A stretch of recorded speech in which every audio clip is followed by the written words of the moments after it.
اللہ نے اپنے کملی والے کی پسند کو ترجیح دی،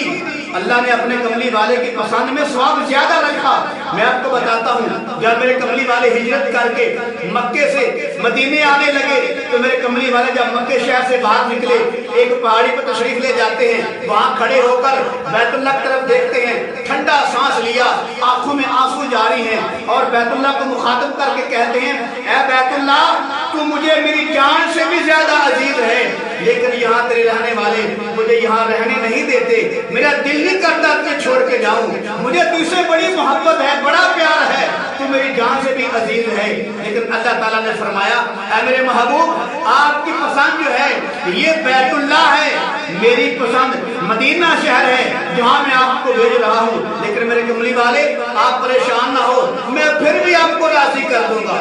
راضی پر اللہ نے کیسے کیا؟ حاجی حضرات جانتے ہیں، بیت اللہ میں ایک نماز پڑھو، یعنی مسجد حرام میں ایک نماز پڑھو 1,00,000 نماز کا ثواب ملتا ہے، مسجد نبوی کے اندر ایک نماز پڑھو 50,000 نمازوں کا ثواب ملتا ہے۔ اس کی وجہ کیا ہے؟ اللہ نے وعدہ کیا تھا، اللہ نے میرے محبوب کو راضی کرنا تھا، اللہ نے کہا تھا میرے محبوب آپ کی پسند کا ثواب زیادہ رکھا جائے گا، تو پھر اللہ تعالیٰ نے اپنا وعدہ پورا کرنے کے لیے اعلان فرما دیا کہ جو میرے کملی والے کی پسند میں نماز پڑھے گا،